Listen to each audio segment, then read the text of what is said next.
everybody. This is your boy, the Mad Chef, and tonight we're doing something absolutely brand new. That's right, there's another new segment happening tonight. This is what we're calling International Plate. This is where we travel the world recreating and trying some of the most iconic, legendary flavors across all cultures, across all continents. And we're going to bring it to you in a way that's simple and easy to understand, and hopefully we pay respects to the original people that made this. It's October, which means it's time to kick off our Oktoberfest. Anybody can buy brats and drink beer, but tonight we're heading straight into the heart of Germany. We're making some incredible schnitzel and some pan-fried German potatoes. Honestly, there's a lot to love about Germany. There's a lot of pork involved.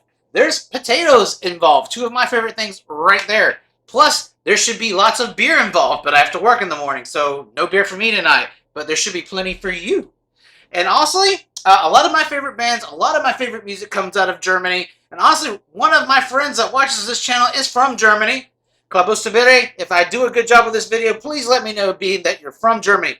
Let me know if I made you proud. Love you. So with that being said, let's go ahead and get started with the prep.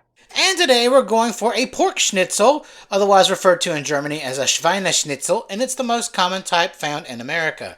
So all we're doing here is we're going to cut our piggy into 2-inch chunks. And guys, if you watched my Eating America video on the Hoosier sandwich, this is the origin of that sandwich.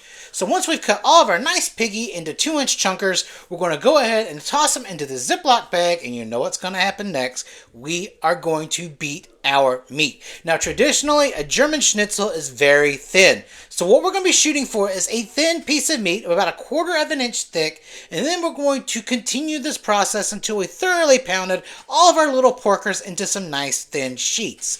And all we're going to do now is hit it with a dry brine of kosher salt, making sure both sides are evenly coated. And guys, this is going to increase the tenderness of our meat and make sure that seasoning penetrates our proteins properly.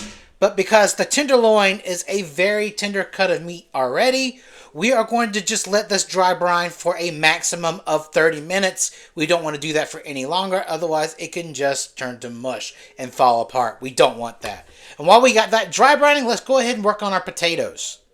In this bowl are 6 russet potatoes that I've washed and peeled, and then we're going to toss them into a pot of lightly salted water, and then we are going to par cook them. This side dish in Germany is called bratkartoffeln, and it's basically their version of home fries. So once our potatoes are in the water, we're going to very gently bring it up to a boil, which took about 6 minutes, and then I'm going to set a timer for 10 minutes.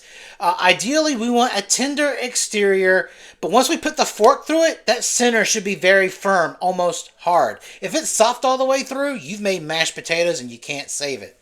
Alright, so 10 minutes has elapsed, and we're trying to test the doneness of our potatoes, and as you can see here, I'm having some difficulty. While the exterior is still a little soft, it is still too raw to even put my fork through it. So I went ahead and put on the timer for another 5 minutes, and after that was done, as you can see, the fork goes through, it still holds its shape and is firm, and then we are going to immediately remove our spuds and place them into a bath of ice cold water to prevent them from cooking any further. And while they're chilling in their water bath, let's go back and start working on our pork. And this is just a simple 3-tier breading station. Basic stuff here, guys. In this first bowl is 2 cups of all-purpose flour, to which I've added 1 teaspoon of kosher salt and 1 teaspoon of garlic powder. Now, the garlic powder is not necessary, but it does add a good bit of flavor. So I'm going to get that combined in. And this is just 4 large eggs beaten.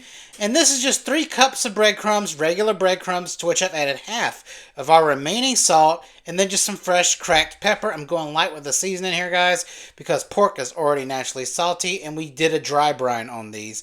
So unlike what we did in the Hoosier video, we are going for a light breading.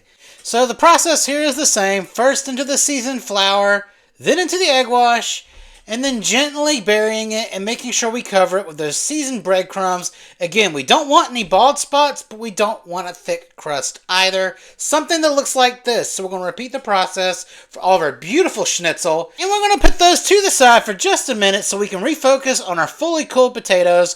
All I'm doing here is removing any extra moisture from them. And now that they are completely dry, we're going to go ahead and start cutting them into some coin-sized pieces. Now, from what I've seen, bratkartoffeln, or the German potatoes, are fairly generous with the way they're sliced. I'm going on a little bit of a thicker side here because I do like the texture of a thicker potato. So this is closer to a half an inch, but feel free to do a quarter to a half or anywhere in between. Now this next part is not really traditional, but I don't like a whole lot of onion pieces or a lot of onion at all in my food. So this is probably close to 2 tablespoons of onion powder. We're going to massage that in and let it soak up any excess moisture. This is going to give us the flavor and a little extra crunch. And speaking of things that are non-traditional, this too is not exactly traditional. Normally schnitzel is shallow fried in a pan or skillet, but this is a busy work night for me and I need to get dinner on the table quickly. So all I'm doing is dropping these beautiful schnitzel into a vat of 350-degree oil, and then we're going to cook them for about 5 to 6 minutes. Now that that's going, let's get started on our potatoes. And this is just some beautiful extra virgin olive oil that's ready to roll. We've got it over a medium-high heat, and then to it we're going to go ahead and add in just a little bit of thick cut bacon. In that container was 4 slices of thick cut bacon that I've chopped into lardons. So for this purpose, I'm just going to use about a quarter of what's in that container. And then the goal here is, just like when we were making carbonara earlier in the year, just extracting the fat slowly over time, making sure that bacon gets crispy. And after 6 minutes, take a look at this, guys. This is our schnitzel. So now that we've got it draining, let's go ahead and take a temp and see where it's at. And as you can clearly see through this thermometer, it is well above the 165 that's needed. So 6 minutes is what does the trick here. So after we get those out and onto a paper towel lined plate, we're going to drop the rest of our schnitzel the same way. 6 minutes at 350 degrees Fahrenheit. Now that being said, let's go back to the stove and take a look at our bacon. And as you can see, we're not quite there yet, but we are getting really close. So after about another 45 seconds to a minute, once our bacon is beautifully rendered out and perfectly crispy, we are going to remove them from the pan and place them on a paper towel lined plate. This is going to be reintroduced later on as a garnish. But take a look at all that beautiful bacon fond and that bacon infused oil. Yep, we're going to be putting our potatoes right in it. That's what we're cooking this in. And as you can see, all those beautiful potatoes have been soaking up that onion powder. And once we get them into the pan, we're going to spread them out as evenly as possible and let them cook on one side for 3 minutes. And after 3 minutes, we're going to take a look at it. And look at that, guys. Look at that crust. This is how they're supposed to look, a nice golden brown, and you can see all that bacon fond's cooked into it. So we're going to turn them over as much as we can, as evenly as we can, and let them cook for another 3 minutes. That being said, I did encounter a little issue here. I noticed that my potatoes were starting to stick, which is kind of unusual, but I had been having some issues with this pan off and on. So I added some oil and then reduced the heat, and then after another 3 minutes, take a look at this, guys. You can't tell me that ain't beautiful. So what we're going to do now is add in the rest of our remaining bacon, and then we're going to try to work that in to the crevices in between our potatoes, so that way as the fat renders out, we have more of that beautiful bacon grease cooking those potatoes the rest of the way. And after about a minute, once you see that bacon fat beautifully rendering off and pulling around our potatoes, we are going to finish seasoning our bratkartoffeln. And all we're going to do here is just add in the remaining salt from earlier and then give it a few very generous grinds of some fresh cracked black pepper. Get that all nice and combined and let it roll for about another 2 minutes. However, there was tragedy here. We were able to save our potatoes, but my pan obviously has lost its non-stick qualities. I've had some issues with this pan intermittently throughout the year, but it's never been anything like this. So as you can see, I'm fishing out all the fully cooked potatoes and bacon, leaving everything else in the pan to cook, because you definitely don't want to serve hard potatoes and raw bacon at your dinner table. With that being said, after about another minute and a half, 2 minutes, we plated the rest of these bad boys up, and I think we did a good job of saving this dish. And let's take a look at this plate. This is beautiful. This is a beautiful plate. All we've done to the schnitzel after we put it on the plate is add a little bit of parsley, and I can't wait to dig in. Alright guys, and we have reached the end. Nicely cooked pork. Beautiful German style potatoes. It smells good. It looked good. Let's take a look at it. I got the wrong knife. Let's take a look at it. See what it's about. And all I did extra here was top it with some nice parsley.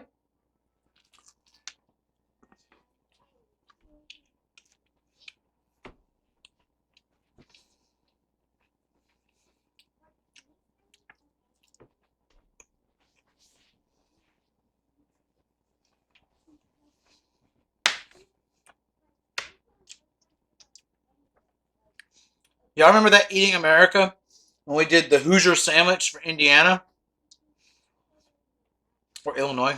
I forget. And I told you that it was more or less like a schnitzel sandwich, but let me tell you something. There's something about this, the simplicity of this, the way that it's cooked. I understand it wasn't cooked in a traditional method, but this is another way of doing it. If you're like me and it's a time cramp weekend and you're on kind of like a deadline, this puts on the dinner on the table quicker.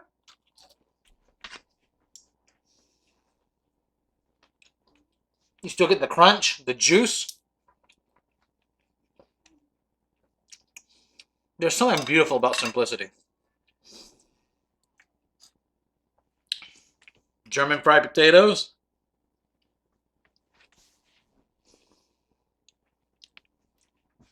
The bacon. That onion flavor. It's crisp on the outside, but it's so tender and soft on the inside.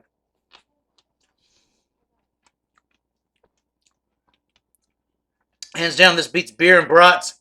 This is the way you should be eating German. Guys, if you're watching from Germany, tell me how I did.